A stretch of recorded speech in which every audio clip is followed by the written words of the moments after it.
Capítulo 11.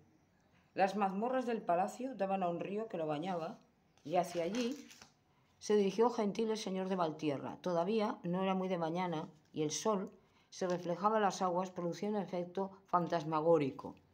Había allí algunas palmeras de frondosas ramas, de cuyo fruto se alimentó para recobrar las fuerzas, ya menguadas por el cautiverio, alejándose en una balsa ya preparada.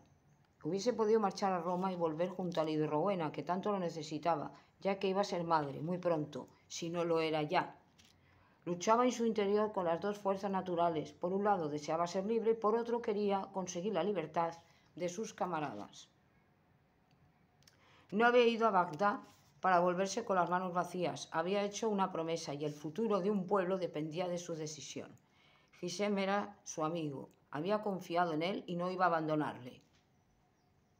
Le iba a ayudar hasta que recuperara el tesoro de Bagdad. Entonces terminaría su misión y podría volver a Roma junto a su mujer e hijos. Como era el día de la boda, nadie navegaba por allí, de modo que Gentil pudo cruzar la parte trasera del palacio sin ser visto. Al llegar a la ciudad, cogió un caballo y se encaminó al lugar del enlace. Como sabía que él solo no podría contra todos, se puso en un sitio visible, en lo alto, y gritó: «Pueblo de Bagdad, hoy se celebran las bodas entre la princesa Fátima, sobrina del califa Sargón, y el impostor califa Dalfa. ¿Hasta cuándo vais a dejar de postraros ante su tiranía y agonizar de hambre? Soy cristiano y extranjero, pero apoyo la causa legítima del príncipe Gisem, vuestro señor. Volveos contra el falso califa y obtened la libertad». En la plaza nadie se movió y se hizo un silencio opresivo, pero de pronto alguien gritó: «Es cierto lo que dice el cristiano. ¿Vamos a ser más cobardes que un extranjero?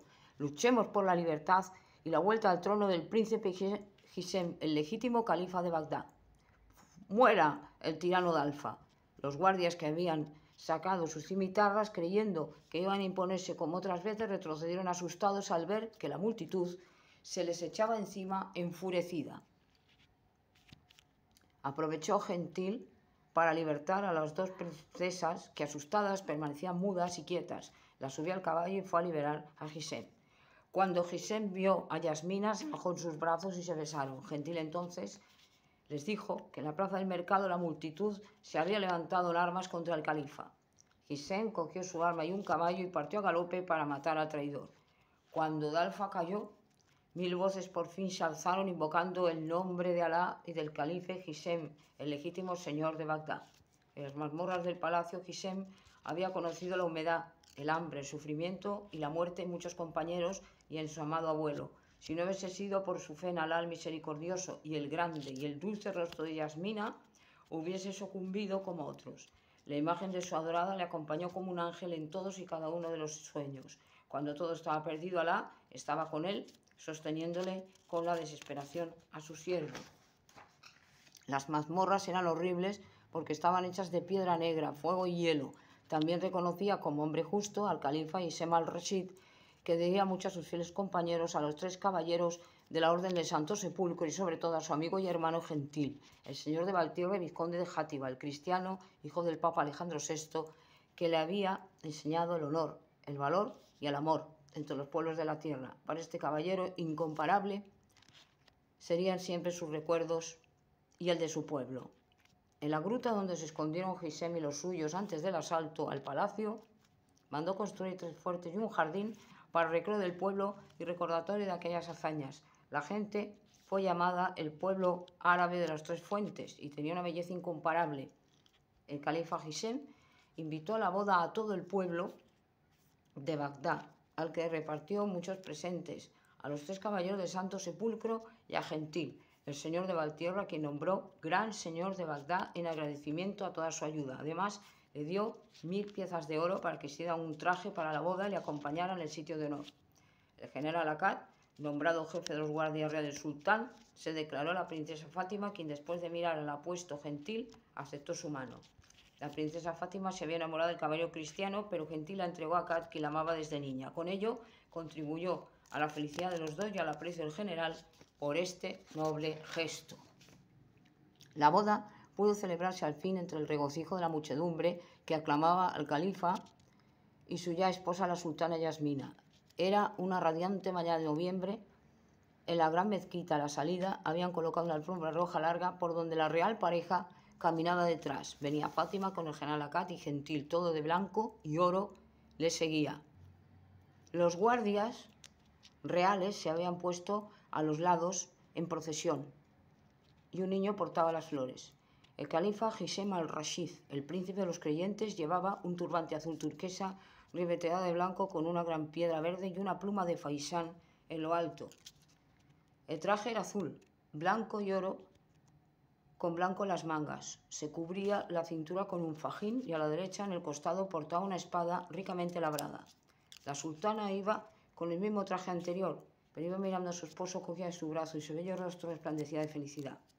Los 3 caballeros de Santo Sepulcro acompañaban a Gentil con la cruz en sus pechos. El califa Hisham al-Rashid se distinguió, como sus antecesores, por su bondad, justicia y honor, y fue un fiel sucesor de Hammurabi y de Harún al-Rashid, el mejor califa de Bagdad.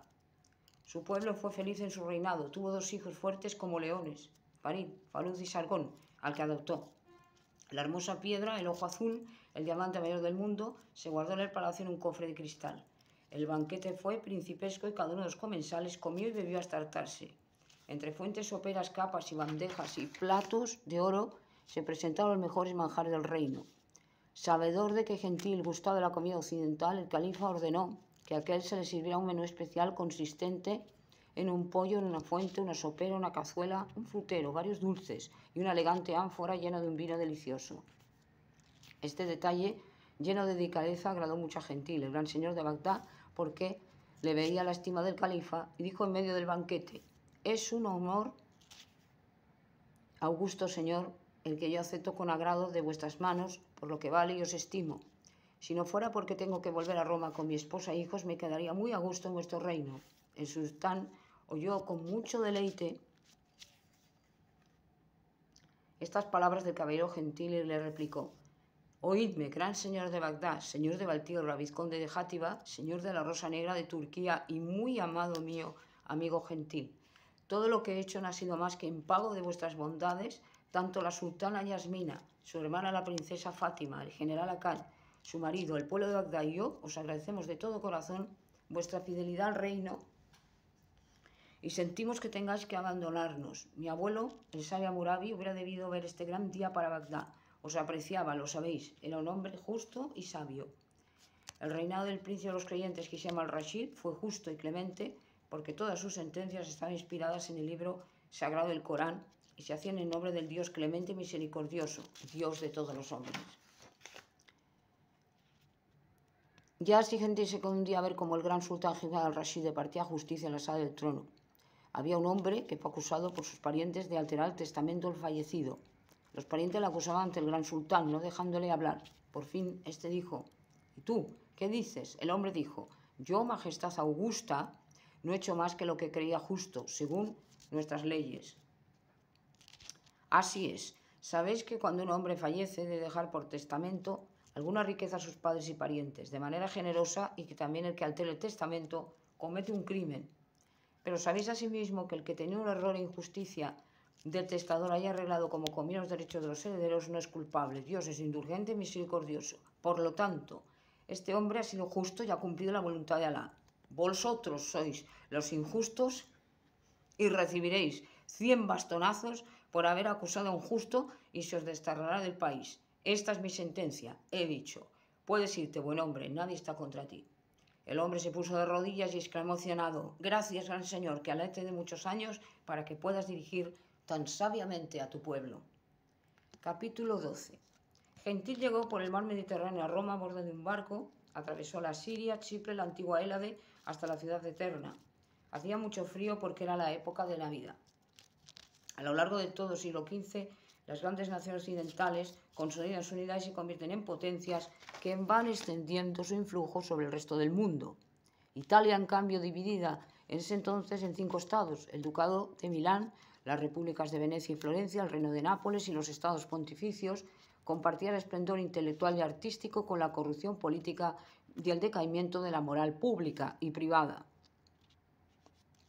En esta situación de libertinaje y egoísmo, de crueldad e intriga, surge el pensamiento de un hombre que es considerado como el primer político científico, el hombre cuyos principios son universalmente rechazados en teoría y regularmente obedecidos en la práctica. Es Nicolás Bernardo de Maquiavelo o Machiavelli, que nació el 3 de mayo de 1469, año en que accedía al poder Lorenzo el Magnífico y contraía matrimonio a los reyes católicos de España. Maquiavelo, nombrado a los 30 años secretario de la Segunda Caballería de la República Florentina, cumplió importantes misiones diplomáticas, primero cerca del rey Luis XII de Francia, 1500, y luego de César Borgia, 1502. A César Borgia lo tomará como modelo para su gran obra El Príncipe, dedicado a Lorenzo el Magnífico, una obra que le costó muchos años, fatigas y peligros y que ha quedado como el paradigma del buen gobernante. Por fin, puede gentil el señor de Valtierra abrazar a su esposa y a sus dos hijos que ya han nacido y han recibido los nombres de Gentil el mayor y Alejandro el menor. La bella Lady Rowena, que armaseado si cabe más aún con la maternidad, da gracias a Dios por la vuelta a causa de su marido, sano y salvo. El Papa manda ofrecer una recepción, banquete y misa a la Basílica de San Pedro en forma privada para homenajear al héroe Gentil, su amado hijo mayor. Gentil, todo de blanco y oro, da el brazo a su mujer, que está lujosamente ataviada. Lleva a la dama un moño complicado en lo alto, recogido con unas cintas y una cadena a la frente de perlas y rubíes a conjunto con los pendientes. El vestido deja al descubierto el cuello y parte de los hombros. Es azul turquesa al inicio, gris en la mayor parte del cuerpo, con arabescos en blanco y a los lados caen unos pliegues en seda rosa con los lazos al igual que las mangas. Los dos hijos del matrimonio van vestidos como príncipes con jubones de oro y guipur. Gentil decide quedarse en la corte del Papa un tiempo, quizás para siempre, ahora que tiene a sus hijos para disfrutar de su familia sin sobresaltos. Así empezó la nueva vida para Gentil, el señor de Valtierra, el primogénito del Papa, al que todos conocían en la corte y respetaban, porque sabían que el vizconde de Játiva, hombre de altísimas virtudes, no tenía ambiciones políticas. Ni siquiera César lo envidiaba. La vizcondesa de Játiva, Lady Rowena, vistiendo con la pulcritud habitual, con los cabellos sueltos, recorría los corredores de Santa María del Pórtico y después de cruzar la capilla privada del palacio, entraba en San Pedro, donde a través de una pequeña puerta iba para la capilla Sistina. Dado que el Papa estaba muy ocupado con la tercera boda y su hija Lucrecia con Alfonso del Este, el hijo primogénito del duque de Ferrara y Lucrecia le sustituía muchas veces en tal despacho de la Sala Borgia en la silla papal, no iba a visitarle, sino que se distraía antes de que viniera su marido, Gentil, el señor de Valtierra, que ahora, retirado de su vida de aventuras, procuraba pasar lo mejor posible aconsejando al Papa. Esta vez el Papa necesitaba no un guerrero, pues ya lo tenía su belicoso hijo César, que iba de año en año agrandando el imperio de los Borgia, para mayor gloria de la Iglesia de Roma y la cristiandad, sino la de un secretario consejero suficientemente hábil, pues muerto Quetay, en estas circunstancias, al parecer envenenado por enemigos del Papa, su puesto había quedado vacante y Alejandro VI prefería fiarse de un hijo. El problema era que su futuro consuegro, el duque de Ferrara, en su voracidad de codicia exigía al Papa donaciones económicas, favores eclesiásticos, cargos políticos, entrega de tierras y castillos para consentir la boda de su hijo con Lucrecia, una joven de 20 años, 2 veces casada y con un hijo. El 23 de diciembre se casó Lucrecia con su tercer marido, el hijo mayor del duque de Ferrara, gracias a la hábil intervención de Gentil, señor de Valtierra, vizconde de Játiva e hijo mayor del Papa. Acudió como emisario especial de su padre, el Papa Alejandro VI Ferrara, a parlamentar con el duque, aunque fue tratado muy groseramente al principio. Ferrara es una provincia que pertenece a un ducado y que fue muy importante en la Edad Media, cuando los príncipes de la casa de este residían en ella. Ahí convocó un concilio el Papa Eugenio IV para responder al de Basilea. El ducado existía desde 1471. La familia del Este encargaba trabajos al maestro Leonardo da Vinci. Le encargó un retrato de Isabel, esposa de Ludovico, pero Leonardo, cansado de dar tantos homenajes, se marcha a Venecia y después a Florencia, donde se pondrá las órdenes de César Borgia. La corte de Ferrara es magnífica. Isabel del Este, la marquesa de Mantua, futura cuñada de Lucrecia Borgia, muy bella. Gentil es recibido como emisario del Papa, pero al saber su objeto que cesen las continuas exigencias de dinero al Papa, casi tratado a puntapiés. El duque de Ferrara Espera en el trono con su bella hija a sus pies, Isabel, y su hijo Alfonso a la derecha. Su traje de seda en oro y plata con numerosas joyas no impresionan al gentil señor Valtierra, que ha estado ante señores más importantes como el califa de Bagdad. Ve que todo ahí es intriga y engaño y no le gusta. Si no hubiese sido por el Papa, no hubiese venido. Todos adulan al duque para obtener favores y el mismo duque no es más que un señor que aspira a desbancar al Papa. Decidle al Papa que si no me manda más olores y oro no tendrá boda. El Papa os manda decir, señor duque, que no os mandará más. Se acabó la extorsión. ¿Y os manda a vos, señor, un extranjero para decirme eso? No puedo creer en tanta desfachatez. El Papa, que ha adquirido su fortuna por medio de confiscaciones, asesinatos y otros medios menos lícitos, se atreve a criticarme a mí, un del este mucho más noble que él, que se ha sentado en Roma por sus hábiles conjuros, atreviéndose a intentar casar a su hija Lucrecia, la bella esclava de los Borgia, casada 2 veces y con un hijo, bonita virgen para mi hijo, el futuro duque de Ferrara. Toda la corte estalló en carcajadas. Gentil, el señor de Valtierra no movió ni uno de los músculos para contestar a la ofensa recibida. Sabía cómo replicar ante estas palabras. Un poco molesto por su silencio, aunque asombrado, el duque prosiguió. Además, señor, no sabemos quién sois para hablar con el duque de Ferrara. Creo capaz al Papa de haber mandado un plebeyo a un vulgar noble ennovecido por él.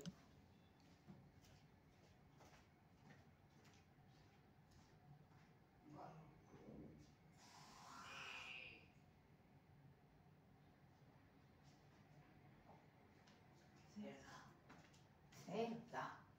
Bueno, cerda. Si falta dinero hay que ponerlo, ¿eh? No te quedes así. Voy a mirar el dinero, tía guarda.